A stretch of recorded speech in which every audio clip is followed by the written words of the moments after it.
Bonjour, comme tous les ans, les Échos organisent une conférence média. Cette année, rendez-vous le 3 décembre pour parler de la révolution dans le monde des médias. Une révolution qui est aujourd'hui très drivée, comme on dit, par la data, par la technologie qui est en train de bouleverser le monde des médias. Pour en parler, j'ai le plaisir de recevoir aujourd'hui Alain Lévy, le patron de Weborama, un spécialiste de la data, puisque Weborama conseille les entreprises de médias et les annonceurs qui veulent utiliser au mieux les datas, qui sont vraiment une mine dans laquelle on peut puiser aujourd'hui pour mieux travailler.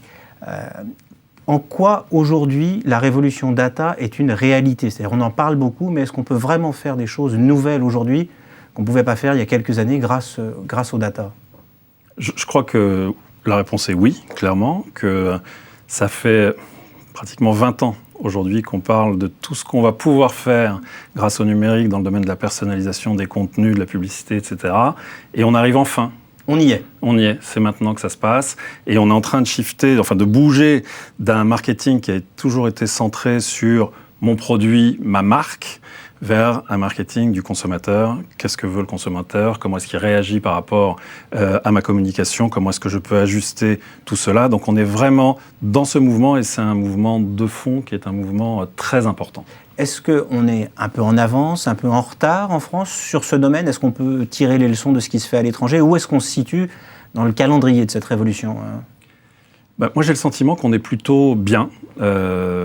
On a peut-être démarré un petit peu plus tard, notamment parce que la partie programmatique a démarré un peu plus tard en France, notamment qu'aux États-Unis et peut-être qu'en Grande-Bretagne.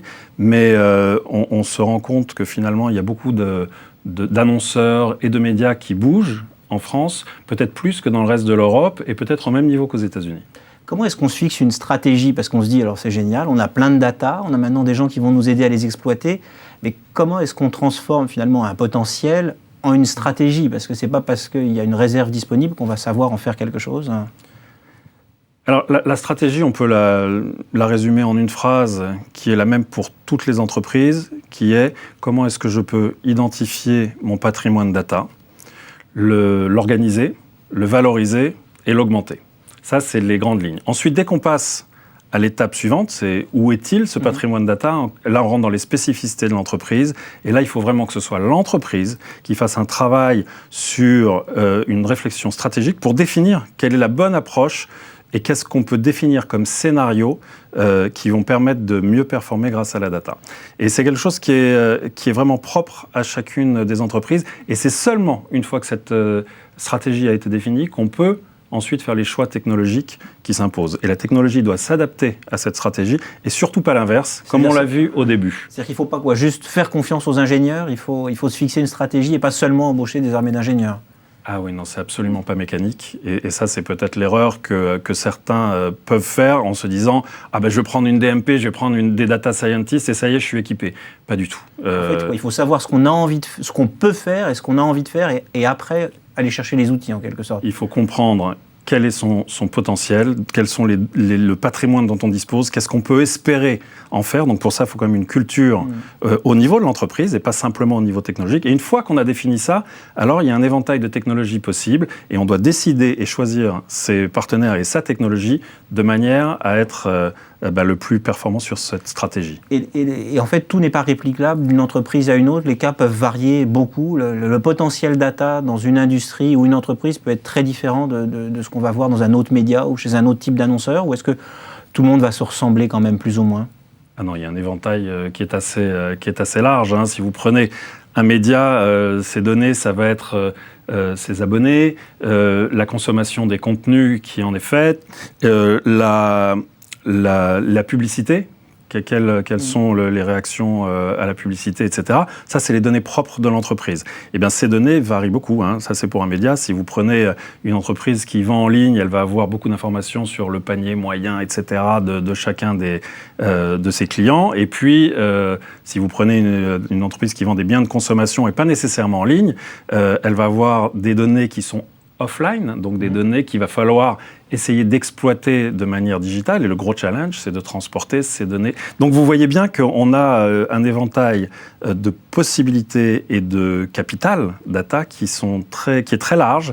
Et c'est là qui est la partie intéressante du sujet. Et est-ce qu'on est dans un monde du sur-mesure ou dans un monde du prêt-à-porter? Est-ce qu'il faut vraiment essayer de faire en interne ou est-ce qu'on ne ferait pas plutôt, il vaut mieux faire confiance à des grands groupes comme Facebook, comme Google ou comme d'autres qui savent très bien exploiter ces datas et peut-être rendre directement des services aux annonceurs et aux médias? Alors, il faut se placer un peu dans le moyen à long terme. Si vous voulez avoir des résultats court terme, c'est une bonne solution. Si vous voulez vous placer dans le long terme, et si vous pensez, comme moi, qu'à terme, il y aura dans toutes les entreprises un data goodwill, comme il y a un brand goodwill, donc la valeur de la marque, il y aura la valeur de la data. Le patron de Procter & Gamble pense même que la valeur de la data va dépasser la valeur de la marque. Donc c'est un actif considérable. Chez Apple, c'est 240 milliards de dollars, la valeur de la marque. Donc un actif considérable, il faut construire cet actif. Il faut se l'approprier, bien sûr. Il faut que ce soit au sein de l'entreprise, avec toutes les compétences. Alors pas forcément les compétences technologiques, ça s'externalise. Ouais, mais le savoir-faire... On parle de groupes dans lesquels, ce n'est pas des groupes qui disposent d'armées d'ingénieurs, souvent, dans les médias ou... Non, mais il ne s'agit pas de développer la technologie en interne. Alors certains vont sur ce chemin-là, et à mon avis, c'est une erreur. Mais en revanche, il faut développer un certain nombre de savoir-faire, et notamment en termes d'organisation. C'est-à-dire qu'il faut que les gens du CRM, du marketing, du digital, des médias, tous ces gens-là doivent travailler, de l'IT, doivent travailler ensemble pour justement pouvoir exploiter au maximum le patrimoine de l'entreprise. Dernière question, quand on est une entreprise, même pas très vieille, mais quand même avec un historique, ce qu'on appelle souvent un legacy system, des habitudes, comment est-ce qu'on fait pour gérer cette data qui peut venir de fronts complètement multiples, pas du tout homogènes? Finalement, est-ce que ce n'est pas un outil et un avantage seulement pour ceux qui partent de zéro et qui intègrent la data dès le départ? Ah ben non, je ne crois pas. Je crois qu'il faut, au contraire, plus on a d'histoire, plus on a de données. Et c'est ce patrimoine. Alors c'est sûr, c'est plus simple quand on part de zéro, on peut démarrer tout de suite, ça c'est facile. Mais il faut faire le travail. Il faut faire le travail. Et c'est pour ça, je le répète, que la partie interne à l'entreprise, c'est un projet d'entreprise, c'est souvent un projet de direction générale, quelle que soit la taille de l'entreprise. Et il faut se donner un peu de temps. Il faut se donner du temps. Quand vous êtes une entreprise du CAC 40, identifier votre patrimoine de données, ça prend un temps considérable. Ensuite, imaginez quelles sont les données qui peuvent venir compléter ce patrimoine pour pouvoir développer de nouveaux produits. Ça prend du temps et ça prend des moyens. Et c'est une nouvelle stratégie d'entreprise. Donc, c'est pas un projet qu'il faut mener à la légère en disant je coche la case data. Voilà, j'ai fait un truc, je me suis doté d'une techno et de 2 data scientists, ils vont me faire des trucs. Bon, à mon avis, ça va pas très loin. C'est structurel. Ça fait partie de la stratégie et des priorités de l'entreprise. Bon, écoutez, c'est pour parler de tout ça et du fait que justement les médias sont une période de transition. On avait parfois l'impression que c'était un peu un monde d'artisans. Ça devient aussi un monde de plus en plus professionnel qui doit être capable de capter la valeur qui peut venir de la technologie, qui doit être un outil au service de ces stratégies, que je vous propose à toutes et à tous de venir nous rejoindre le 3 décembre pour la conférence média des Échos.